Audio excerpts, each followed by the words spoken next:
the unimaginable evil of colonialism. The idea of colonialism as an unmanageable evil refers to the pervasive and deeply destructive nature of colonial rule, which resulted in devastating long-term consequences that cannot be easily remedied. Scholars argue that its systematic injustices, violence, and exploitation created a wound that continues to plague post-colonial societies through ongoing inequality and systemic issues. Systemic injustices and violence. Colonialism relied on violent conquest, subjugation, and exploitation to achieve its ends, genocide and violence. To attain colonial goals, invading powers frequently engaged in genocidal practices, massacres, torture, and sexual violence to eliminate or control indigenous and existing populations.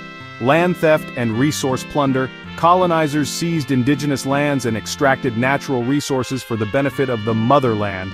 This theft dispossessed native peoples and undermined their economic self-sufficiency, often leading to lasting poverty. Forced labor and enslavement. Colonizers often enslaved or forced native populations into brutal labor, serving the economic interests of the colonial power. Cultural and psychological destruction. Beyond physical violence, colonialism sought to erase indigenous cultures and impose a hierarchical system that treated colonized people as subhuman. Cultural erasure. Colonial powers like the French and British imposed their own educational systems, languages, and cultural norms, often at the expense of indigenous traditions. This suppression created a sense of cultural inferiority among the colonized, a condition referred to as colonial mentality. Reinforced inequality. The British, for example, created a class system in India that rewarded those who adopted British customs and language, effectively training a class of interpreters who were Indian in blood and color but English in taste. Psychological trauma. The systemic humiliation and brutalization inflicted by colonial rule created deep collective psychological wounds that affected generations and fractured individual and collective identities. Enduring legacy and neocolonialism. The destructive impact of colonialism did not end with decolonization. The systems and structures it created continue to reproduce inequality in a neo-colonialist phase. Artificial borders. The arbitrary borders drawn by colonial powers often disregarded existing ethnic and cultural boundaries, contributing to future conflicts and instability. Economic exploitation.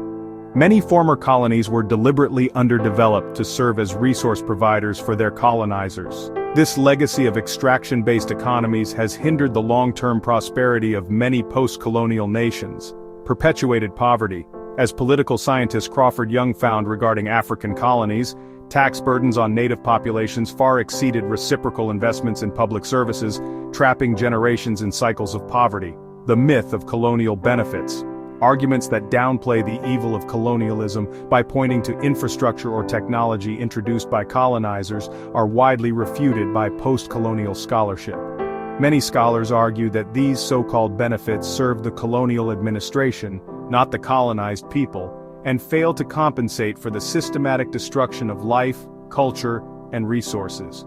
As some commentators have noted, framing colonialism as a mixture of good and evil ignores its fundamentally oppressive and exploitative nature. Please drop your debates and intelligent opinion in the comments. We have more in store, so please like, subscribe, and share.